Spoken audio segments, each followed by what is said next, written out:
this is Dr. Kavita Chauhan from Prerna Coaching Academy, and today I am going to discuss with you 1 mark questions with answers for the chapter Challenges of Nation Building.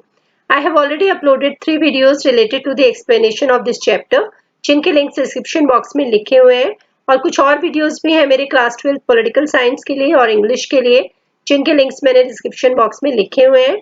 और अगर आप मेरे channel पे नए हैं, then do subscribe to my channel and press the bell icon ताकि मेरे सारे वीडियोस की अपडेट आपको रेगुलरली मिलती रहे.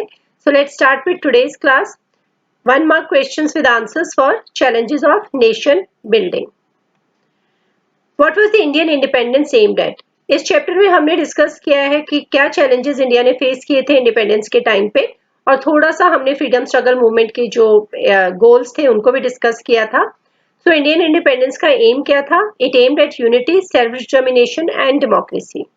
Why did the leaders of national movement cherish the ideal of the secular nation? Give any one reason. Secular ideology वो ideology होती है जिसमें सारे धर्मों को बराबर समझा जाता है. तो हमारे जो नेशनल मूवमेंट के लीडर्स थे उन्होंने ऐसा क्यों चाहा कि इंडिया को एक सेकुलर कंट्री बनाया जाए? उसका रीजन था, Bharat is a land of many religions and faiths, so in order to survive as a unified country India had to follow secular ideals. India में बहुत सारे रिलीजन्स हैं और उस वक्त भी थे, और बहुत सारी फेथ्स थी जिनमें लोगों की आस्था है. तो इसलिए अगर इंडिया को एक यूनिफाइड कंट्री के तौर पे सरवाइव करना था तो बहुत जरूरी था कि इंडिया में एक सेकुलर आइडल्स फॉलो किए जाएं. What was the huge obstacle in nation building at the time of India's independence? India जब इंडिपेंडेंट हुआ तो सबसे बड़ी रुकावट क्या थी नेशन बिल्डिंग के रास्ते में? The huge obstacle was to shape a nation that was united yet accommodative of the diversity in our society. एक ऐसा देश जो यूनाइटेड भी था और जो हमारी सोसाइटी की डाइवर्सिटीज थी उन सबको भी अकोमोडेट किया गया. Name the first prime minister of India. Very easy question. Pandit Jawaharlal. Who was known as frontier Gandhi? Khan Abdul Ghaffar Khan. Name the principle followed to implement two nation theory. Two nation theory को इम्प्लीमेंट करने के लिए जो प्रिंसिपल फॉलो किया गया that was the principle of religious majority and it followed to implement two nation theory. और इसका मतलब था कि एरियाज जहां पे मुस्लिम्स मेजॉरिटी में थे that would form the territory of Pakistan.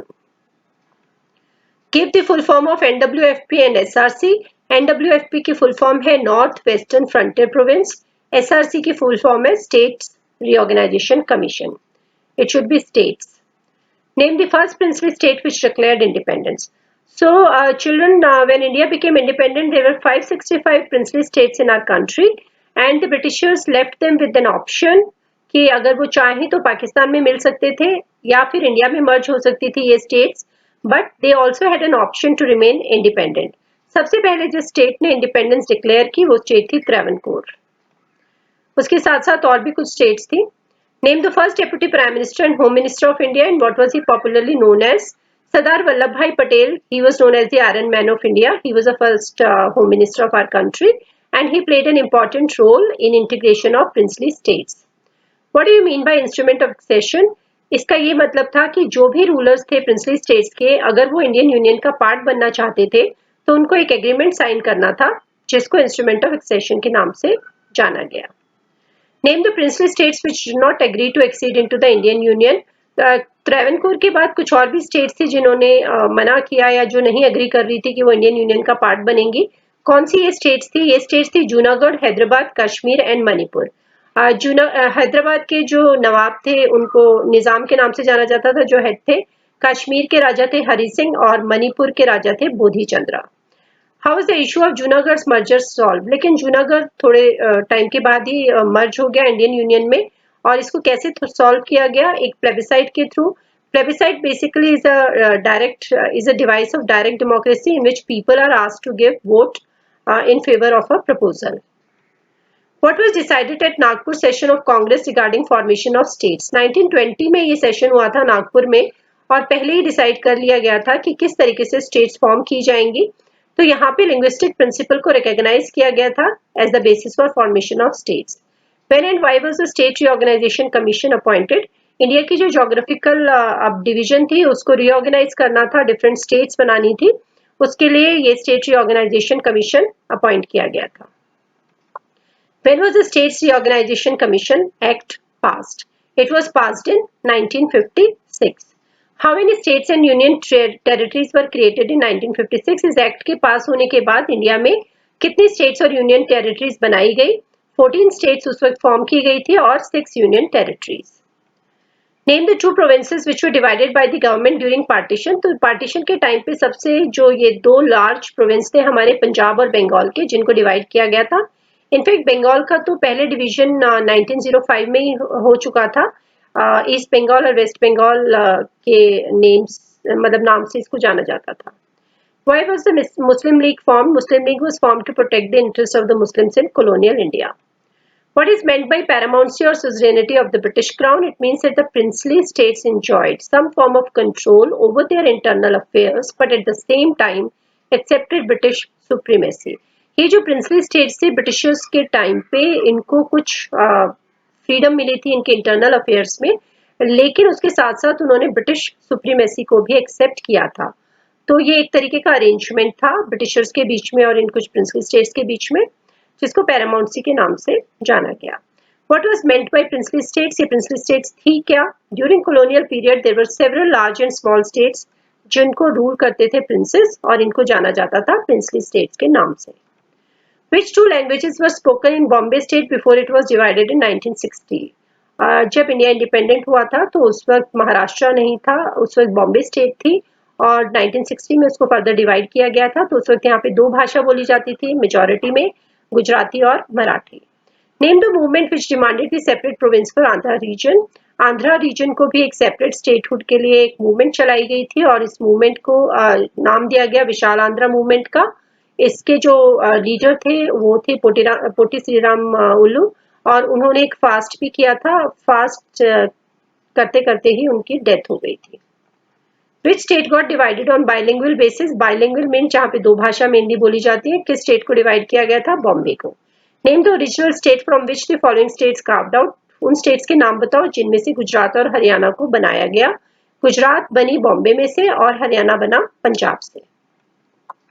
Which article gave special status to Jammu and Kashmir? जब कश्मीर को मर्ज किया गया इंडियन यूनियन में तो उस वक्त एक कुछ स्पेशल स्टेटस दिया गया था इस स्टेट को और वो दिया गया था under article 370।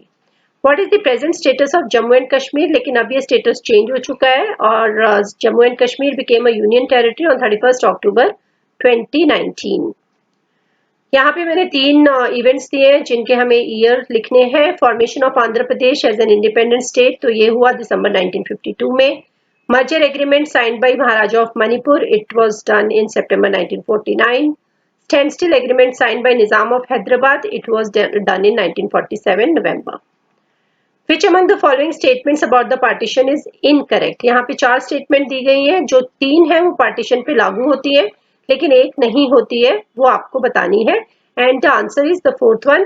The scheme of partition included A plan for transfer of population across the border. जब पार्टीशन अनाउंस हुआ था तो इस तरीके का कोई प्लान नहीं बनाया गया था कि जो लोगों की मूवमेंट है वो किस तरीके से ऑर्गेनाइज की जाएगी। तो इसीलिए यहाँ पे ये जो पॉइंट डी है ये बिल्कुल गलत है। यहाँ पे मैंने एक पिक्चर बेस्ड क्वेश्चन भी इंक्लूड किया है। ये पिक्चर है और पूछा गया है कि ये पिक्चर क्या रिप्रेजेंट करती है, क्या क्या कॉन्सिक्वेंसेस थे पार्टीशन के। See children, whenever there is a picture based question, so it's not necessary that all the answers are given in that picture. लेकिन आप उसको पिक्चर को आपको बैकग्राउंड बना के उसके आधार पे ही क्वेश्चन का आंसर लिखना होगा। सो ये पिक्चर क्या रिप्रेजेंट करती है? ये पिक्चर रिप्रेजेंट करती है painful scene of partition of country when people were suppose to leave their Holmes.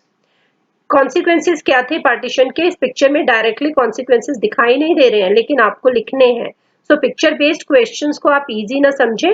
Communal riots, social sufferings, administrative concerns and financial strains, basically आपको चैप्टर थॉरोली पता होना चाहिए तभी आप पिक्चर बेस्ड क्वेश्चन भी कर पाओगे। Which year is being denoted in this picture? कौन से साल को यहाँ दिखाया गया है?